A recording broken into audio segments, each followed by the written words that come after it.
There are so many good books out there to read, but what are those that for me were absolute 5 stars, the best books that I've read this year? Well, today we're gonna see the 5 fantasy books that I've loved the most this year. For each of these books I will be sharing the tropes, the setting, the magic system, the plot, and why I love them so much. And in the top 5 we have the Greenbone Saga with the first book, Jade City. This year I read the first one and the second one, Jade War, and honestly both books are outstanding. This series, it's phenomenal. It's already concluded and honestly it's pretty character driven, but the stakes are so high. What we will see, it's so impactful that you will have no other choice than just keep reading and reading and reading. It's quite cool. It's an Asian-inspired urban fantasy, and we will follow these different characters that live in Keikon. And in essence, there's going to be a fight between different clans for the control of the city and this Jade. If you were Jade, you can become this superhuman. So there's this training component, this mindset that it's super important for these characters. Dark, tense, there's going to have a lot of politics, a lot of strategy involved. We will have the No Peak clan and then the Mountain clan. And mainly we will have a deep dive of this No Peak clan and all the siblings, that family that it's ruling it, because in here there are different roles, kind of like the leader, the fighter, the strategizer, and we will see how these different siblings are holding their roles, they're changing, they're advancing, and how they will need to make incredible, important, outstanding decisions that will shock you to your core. There's been so many months since I read the first one, Jade City, and I still am shocked about some scenes and how those scenes were written. I think it's fantastic, very accessible prose, and overall loved it. In the top 4 we have my most anticipated release of this year, and that is Fury Song. This is the third and last book in the Aurelian cycle. The first book, Fireborn, it's such an incredible blend between a character and a plot-driven story. It's deeply political, it's gonna be again very tense, a lot of character growth, and overall there's gonna be this adventure at its core, this rebellion. In terms of setting, there's gonna be this Greek medieval society where we will have this aftermath of revolution. It seems that long ago there was these dragon lords that were ruling the land, and they had this very authoritarian way of ruling, and one day the people rebelled against them and they created from anew this society. A lot of things changed, but something that hasn't is that our 2 points of view are best friends since they are children. They met when they were orphans, and now that they are adults, the story will kick off with them fighting for the control of the dragon fleet. And this is when things began to be outstandingly amazing, because one of these points of view is going to be someone that has not had a good past, and she will fight, really fight for her destiny. She will be so courageous, and I cried so much seeing her arc developed. And then we have the other point of view, who is the son of one of these dragon lords, and he is kind of like fighting with his past, and everything that we will see now, it's kind of like this comparison. This is a truly hidden gem. The main fantasy element is going to be the dragons that are involved. Book 3 sent me into a massive reading slump because it was so phenomenal, and after reading this book I was like, meh.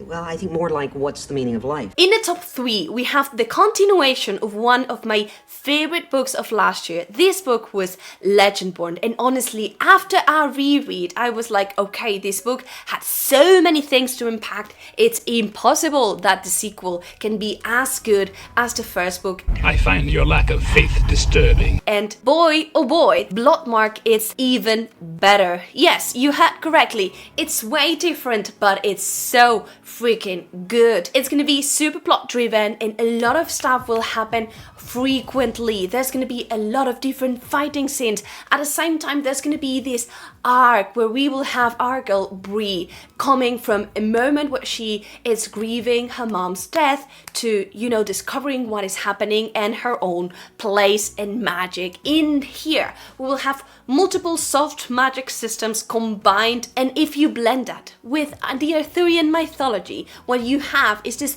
perfect book that will, you know, just be with you forever. There's gonna be a lot of trigger warnings for grief, from suicide. There's also this pain. So even though it's a young adult book, it really links older. And Blockmart will simplify some elements of Legendborn, which is mainly that less new stuff will happen and there's gonna be way less information dump, and you will be able to discover what is happening, understand what is happening. There's gonna be a growing up story, a chosen one, and there's this slow burn that it's fantastic. It deeply moved me, and in the top 2, we have a book that I read in January this year, and I'm still obsessed about it, and that is The Bone Shard Emperor, which is book 2 in the Drowning Empire. First book, The Bone Shard Daughter, it's fantastic, but book 2 just completely, absolutely, heartbreakingly made it for me. These books are dark, pretty character driven, but at the same time the pacing it's pretty fast, which will make the story unfold in a very satisfying way.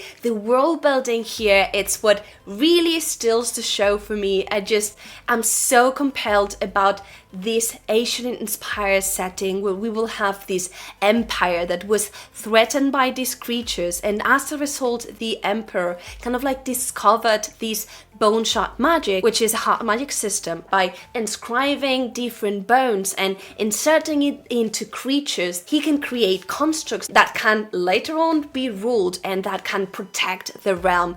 It's unique. And we will pick up the story with these different points of view. One of them is going to be the daughter of this emperor. She has no memories at all. Then we have this another point of view that is going to try and save people from this harvesting of bones. The perfect blend of darkness, of heroism, of romance, of desperation. Again, in here, the characters are going to be super morally grey. There's going to be a fair amount of politics, fighting scenes. There's going to be this mythological creature that it's super sweet, and that will add this almost light tone to the book. And definitely that book, it's my most exciting release. And in the top 1, I'm nervous right now.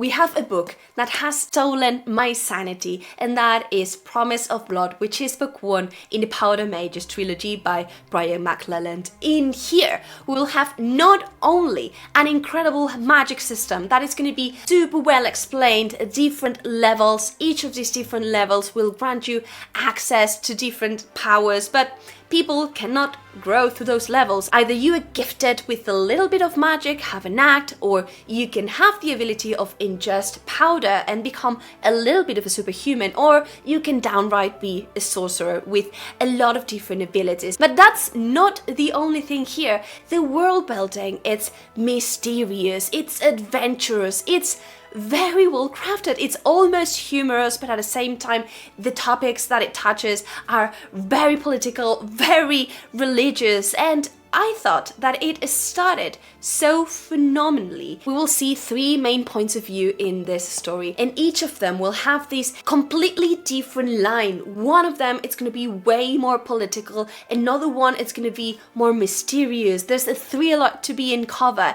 And the last one is going to be super war driven and, you know, like more of the warrior path. In here, therefore, we will have a lot of different tropes involved, but there's a prophecy and also a lot to unpack with the motivations of our characters. This will fall within the subgenre of flintlock, so the magic system in here will be blended with this gunpowder. The narration is outstanding, and while I was reading this book, I just found complete happiness, and I cannot wait to keep reading. Let me know down below in the comments what has been your favorite book of this year so far, because I will 100% try to read it. And if you want to see more book recommendations and what were my favorite books of last year, I will link you here a video in case you want to check that out as well.